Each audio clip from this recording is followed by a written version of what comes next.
Well, everyone has to have their first videos that they don't look forward to making. I was hoping it wouldn't be this soon. We got a reaction to Saints Vikings, where the Vikings get the win in the Superdome in overtime, 26-20. It was really tough to watch at times.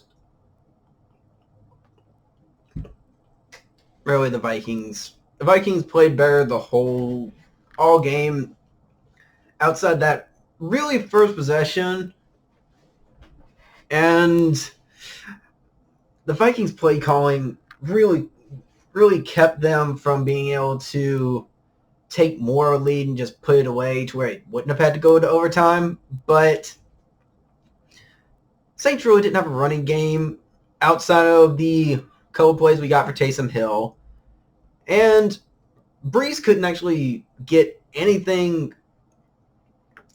He could get no distance on his throws. And I haven't really gone too much in depth on the Saints yet, but one criticism I have of Drew Brees, and he's been very good as a quarterback, definitely top 10 all time. I'll give it that at the very least.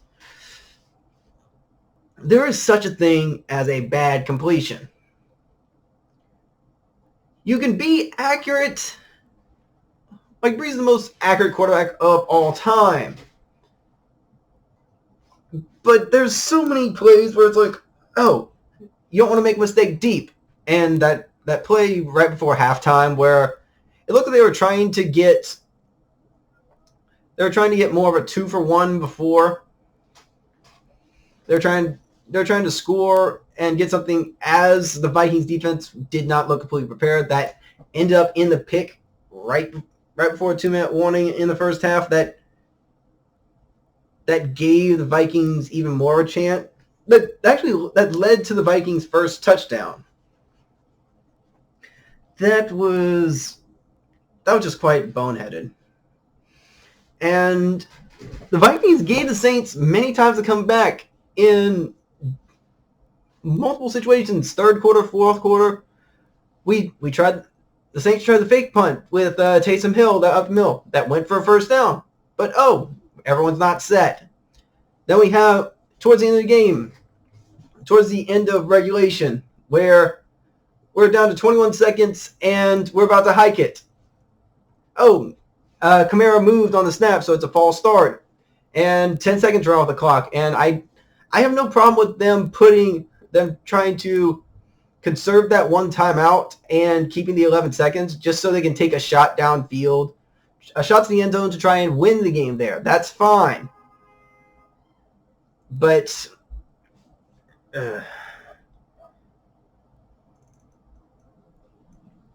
accuracy and being accurate and being smart with your completions is two very different things. There is such a thing as smart throwaways. There's plays that Breeze made where it's a third and 8. He's chucking it down for a 2-yard completion. What point is that? But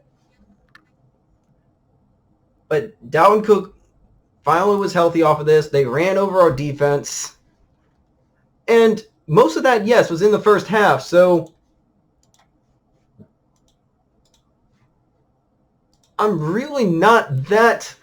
I don't really have too much problems with the defense on this. Our offense left them out to dry whenever we didn't have those gadget plays with Taysom Hill.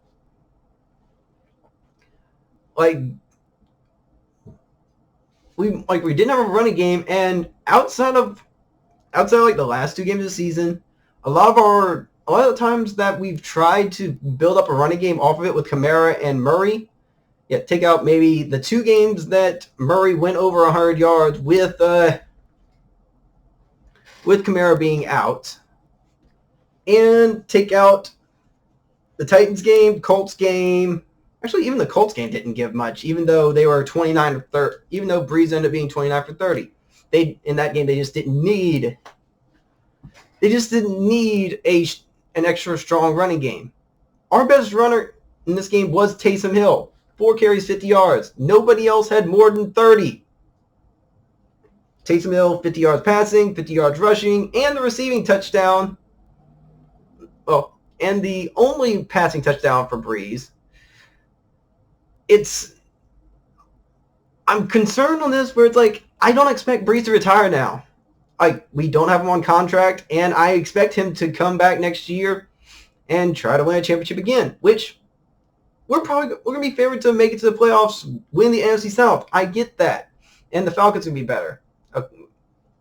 But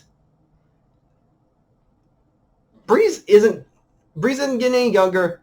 He's not going to have a better season than this. I know this year he had the 6 games with the thumb injury where he was out, which that gave him a bit of extra youth towards the end of the season. But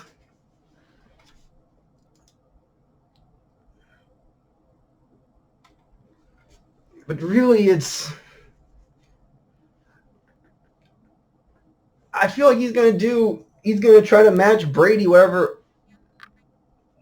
he does. And I know it may not be that popular of opinion, but I think he needs to retire before he ends up being a liability, which on this you could almost say he was.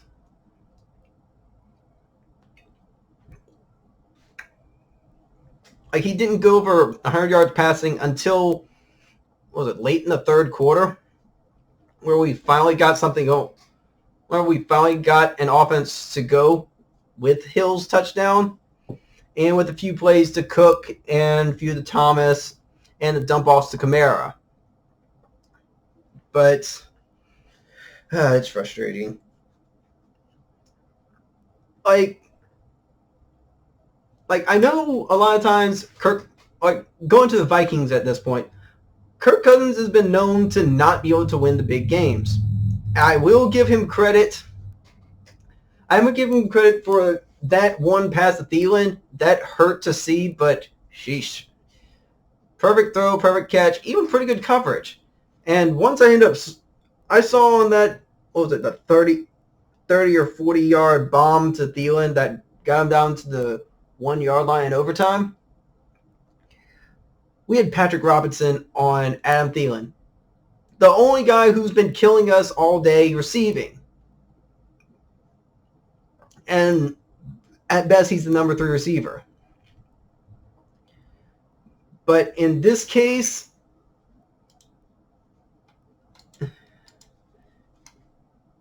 you see on the play previous that Lattimore ends up going out of the game due to an injury and doesn't come back in. So from that play to the third down game-winning play that fade to Rudolph, I don't care if it was actually offensive pass interference or not. We really didn't deserve to win this game.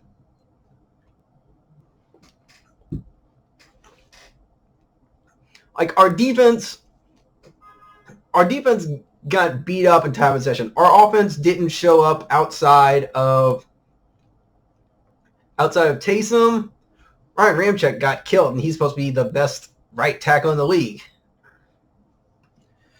But yeah, their duo, the Vikings duo defensive ends between Everson Griffin and Daniil Hunter, they took the Saints to school between Ramczyk and Armstead, and then Breeze had so much where he had to being on his back foot and just having to pitch it away. Like, sure, there's a couple of those that he had smart incompletions with that, but just because there was no choice. But what I actually thought might have been the Saints' downfall in these playoffs is the fact that we're a very bad team on getting those large chunk plays. Like you see that one there with Ginn getting on the edge and just being wide open. That's his only catch of the game. And yes, he got targeted for the pick, but he was double covered, and it didn't even have a chance. Then we have Lutz. At the end of the half, we had Lutz uncharacteristically miss a field goal with much within his range with a 43-yard field goal, which he made up for it with the 49-yarder to end regulation. And really, while Lattimore was in the game, the only things they were being able to do is Cook ran for 96 yards. So yay, Saints kept up their run of 43 straight games without giving up a 100-yard rusher. They gashed us on the ground. I don't care how much the stats say otherwise. In the second half, we did do a lot better. But a lot of this I do blame on the offense just because we couldn't stay on the field.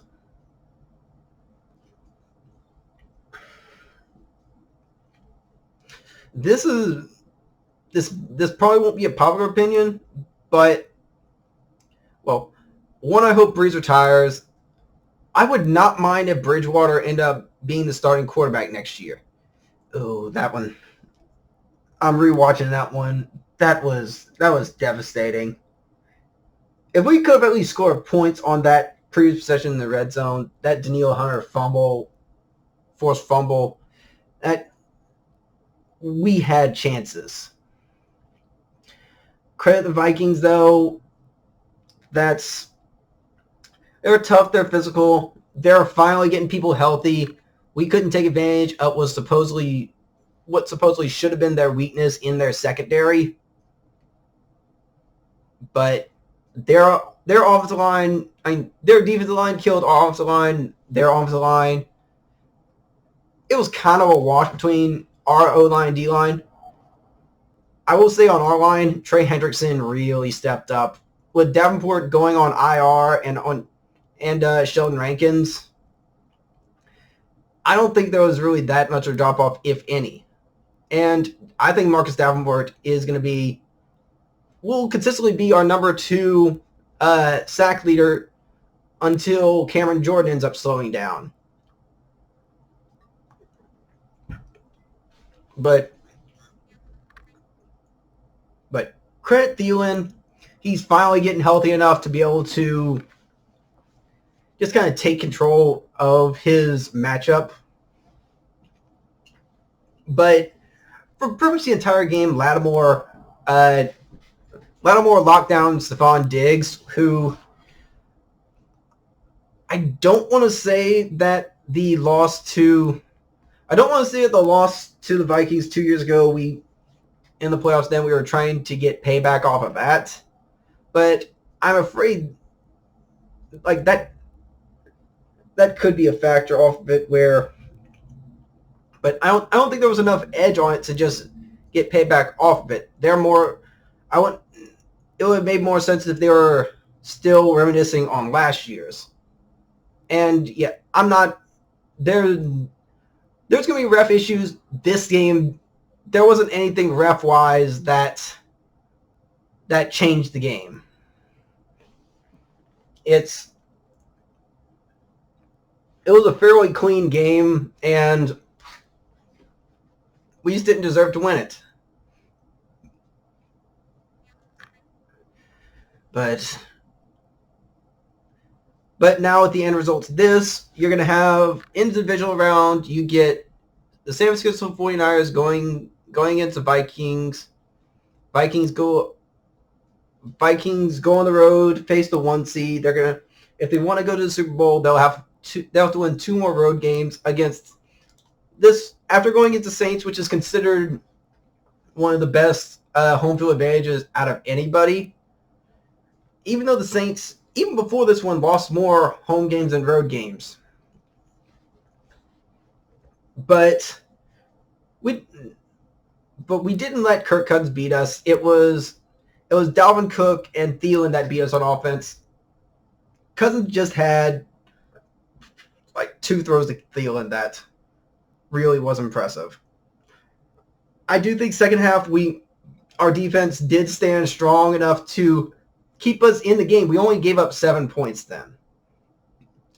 We contained Cook more. Cook had about 80 yards rushing in the first half. He didn't even get 100 yards rushing in the entire game. So our defense gave us a chance to win. But also for a fact, this was the first game of the year we lost a turnover battle. The first game of the year we lost 2 or more turnovers in a game. We gave up 8 turnovers the entire year. That's best in NFL history. So first game of playoffs, we go against that strategy. Not intentionally, of course, but one of the first times we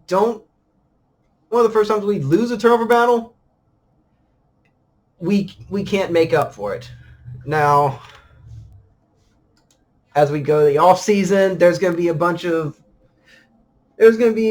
free agents that we have to deal with. I'll go off of that. It was a different video.